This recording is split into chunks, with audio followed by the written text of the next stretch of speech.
नमस्कार प्रेक्षकांनो, ठरलं तर मग मालिकेच्या आजच्या म्हणजेच 23 मेच्या भागात आपल्याला एक जबरदस्त असा ट्विस्ट पाहायला मिळणार आहे.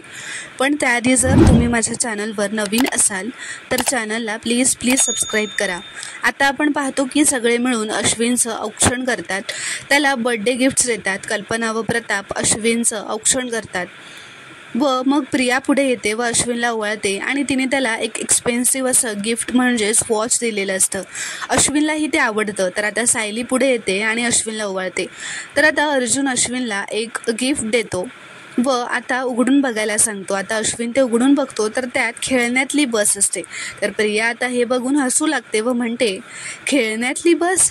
अर्जुन, तुझी वकिली चालत नाही आहे की तुझ्या लक्षात आलं नाही की तुझा भाऊ आता मोठा झाला आहे? तर सायली म्हणते, जरा गप्प बस ग प्रिया, हे गिफ्ट देण्यामागे त्यांचा काहीतरी विचार असेल, हे तुझ्या लक्षातच आलं नसेल ना? तर प्रिया म्हणते, अगं मग मी दिलं तसं एक्सपेन्सिव्ह गिफ्ट तरी द्यायचं, हे काय फालतू काहीतरी. तर आता अश्विन ती बस बघून खूपच भावूक झालेला असतो. तो त्या बसला बघतच राहतो व म्हणतो, माझी लहानपणीची बस. तो अर्जुनला म्हणतो की मी 5-6 वर्षांचा होतो तेव्हा तुझं खेळण्यातलं एरोप्लेन तोडलं होतं. तू माझ्यावर खूप चिडला होतास. मग मला शिक्षा द्यायची म्हणून तू ही बस लपवून ठेवली होतीस. मी तुझ्या किती मागे लागलो होतो. माझी बस देणारे दादा, तरी तू दिली नव्हतीस. तर आता हे ऐकून अर्जुनसुद्धा भावूक झालेला असतो व त्याच्या डोळ्यातही पाणी आलेलं असतं. अर्जुन म्हणतो, त्या वयात हे लक्षातच आलं नाही की बस परत द्यायला हवी होती. आपलं भांडण मिटवायला हवं होतं. पण आज मी तुला तुझी फेवरेट बस परत देतोय, कायमची. असं म्हणत आता ते दोघेही एकमेकांना रडतच मिठी मारतात. कारण त्या दोघांनाही त्यांचे अश्रू अनावर झालेले असतात. प्रिया मनातच रागातच असं म्हणते, मी अश्विनला घोळात घेऊन दोघांमध्ये भांडणं लावली, त्याचा काहीच उपयोग झाला नाही. हे मूर्ख भाऊ लगेच इतके इमोशनल कसे होत आहेत? तर आता सगळे जेवायला डायनिंग टेबल जवळ येतात. अश्विन सगळे पदार्थ बघून खूपच खुश होतो व म्हणतो, ओ माय गॉड, क्या बात है, सगळे माझ्या आवडीचे पदार्थ. कल्पना म्हणते, अश्विन, हा सगळा बेत तो फक्त खास तुझ्यासाठीच केला आहे बरं का. आम्ही आधी ठरवलेलं बाहेरच जेवायला जाऊयात. मग तुझी बायको म्हणाली, माझ्या नवऱ्याला घरचं जेवण आवडतं. तर आता अश्विन प्रियाला थँक्यू सो मच असं म्हणतो. तर आता प्रियासुद्धा नाटक करत असं म्हणते, अरे अश्विन, थँक्यू काय? अश्विन म्हणतो, अगं हो, हे सगळे एवढे पदार्थ कशाला करत बसलीस तू? तर आता प्रियासुद्धा खोटंच म्हणते, कशासाठी म्हणजे? आज तुझा वाढदिवस आहे, मग एवढंसुद्धा मी करणार नाही का तुझ्यासाठी? तर आता प्रिया खोटं बोलत असते हे घरातल्या सगळ्यांनाच कळत असतं. म्हणून सगळे आता शॉकच होतात. प्रिया अश्विनला अजून खोटं म्हणते, आईंनी थोडी मदत केली मला, पण नसती जरी मिळाली ना मदत, तरी ठरवलंच होतं की तुझा वाढदिवस आहे ना, तर तो दणक्यात साजरा करायचाच म्हणून. मग आता सगळे तुझ्या आवडीचे पदार्थ केलेत. तर आता पूर्णाची असं म्हणते तन्वीला, हे बघ तन्वी, खोटं बोलू नकोस. तुला जेवण करायला नाही जमलं, यात काही चूक नाही आहे. पण खोटं बोलून दुसऱ्याचं श्रेय स्वतः घेणं हे चुकीचंच आहे. अश्विन, सगळं जेवण घरी बनवूया असं तुझी बायको म्हणाली खरं, पण नंतर तिने स्वतः काहीही केलेलं नाही आहे. आजचा स्वयंपाक तन्वीने केलेला नाही आहे. तर आता हे ऐकून अश्विन पण शॉकच होतो. पूर्णाची म्हणते, कल्पनाने आणि हिने मिळून केलं आहे सगळं. तर आता हे ऐकून सायली खूपच खुश होते.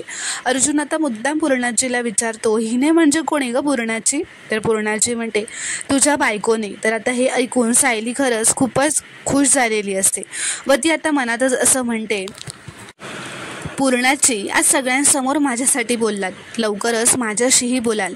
तर आता अश्विन असं म्हणतो, आता मी हे जेवण बघतच बसायचं आहे का की जेवायचं आहे? तर सायली म्हणते, नाही, मी वाढते ना भाऊजी. असं म्हणत आता सायली सगळ्यांना जेवण वाढते. तर आता अश्विन ते जेवण जेवतो. त्याला सायलीच्या हातचं जेवण खूपच आवडलेलं असतं. आता सगळे हसत खेळत असतात. हे बघून प्रिया मात्र रागातच असं मनात म्हणते, मला बाजूला करून तुम्ही सगळे एकत्र येत आहे.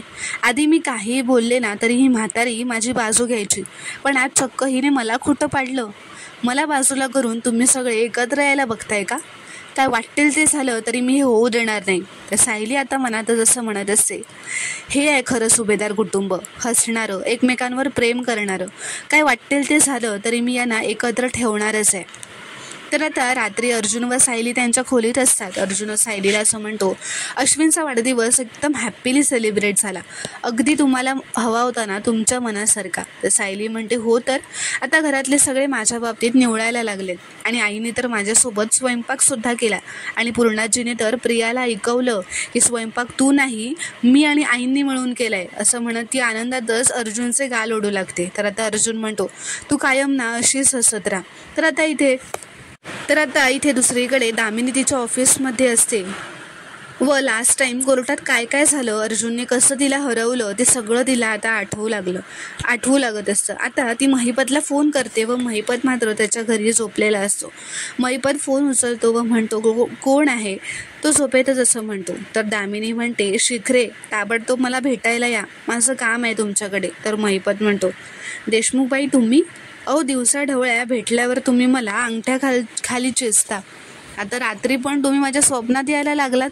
तर दामिनी म्हणते, शिखरे स्वप्न नाही आहे, जागे व्हा, उठा आणि मला भेटायला या. तर इथे दुसरीकडे सायली व अर्जुन बोलत असतात. सायली असं म्हणते, त्या दिवशी तुम्ही कोर्टात प्रियाचा चेहरा उघडा पाडत होतात ना, तेव्हा मी दामिनीच्या चेहऱ्याकडे बघत होते, तिला धक्का बसलेला हे स्पष्ट दिसत होतं.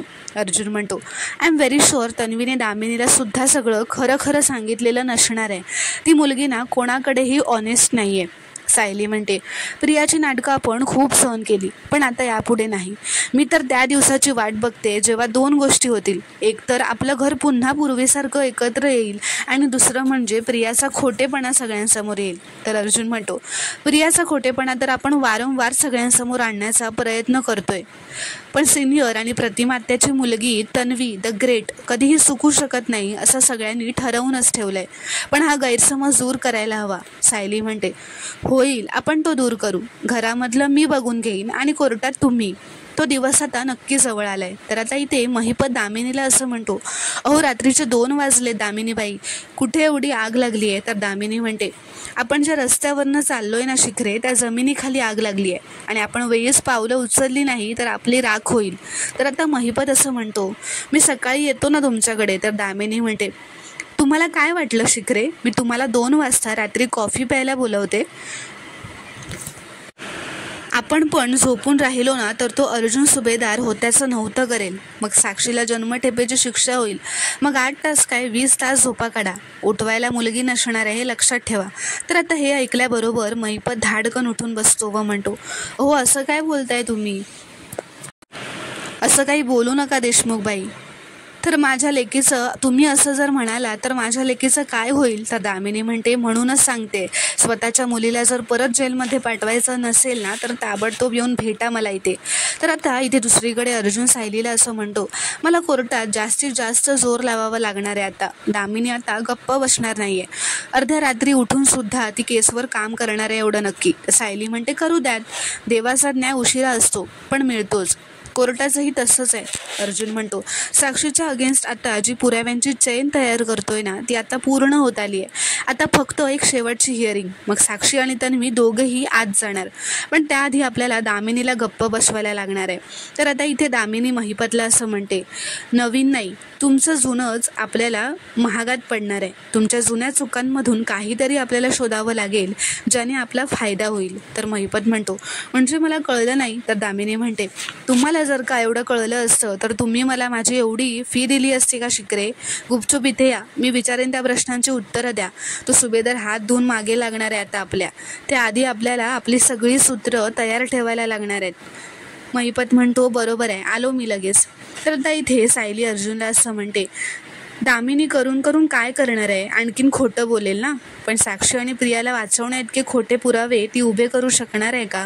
तर अर्जुन म्हणतो, साक्षी खुनासाठी जेलमध्ये जाणारच आहे हे नक्की आहे आणि प्रियाचा खोटेपणा उघडा पडेल यात काही डाऊटच नाही आहे, याचं टेन्शन आलं आहे मला आता. तर सायली म्हणते, काय, प्रिया जेलमध्ये जाणार आहे याचं टेन्शन आलं आहे तुम्हाला? तर अर्जुन म्हणतो, डॅड, मम्मा, पूर्णाजी, सिनियर आणि प्रतिमात्या या सगळ्यांचा किती विश्वास आहे तन्वीवर आणि खरंच जेव्हा खरं सगळ्यांसमोर येईल ना तेव्हा ह्या सगळ्यांना खूप मोठा शॉक बसेल आणि त्यांना कसं हँडल करायचं याचंच मला टेन्शन आलं आहे. आणि अश्विन तर किती प्रेमात आहे तन्वीच्या. तुला आठवतं लास्ट टाईम रियामुळे अश्विन चुकीचं पाऊल उचलायला निघाला होता. यावेळी तो काय करेल काहीच सांगता येत नाही. तर सायली म्हणते, नाही असा विचारच करायचा नाही आपण. मागच्या वेळेला अश्विन भाऊजींची जी फसवणूक झाली ती वेगळी होती.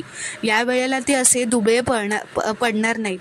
सगळं काही ठीक होणार आहे. आणि मुळात यापुढे आपण कुठला वाईट विचार करायचाच नाही आहे, फक्त सकारात्मक विचार करायचा आहे.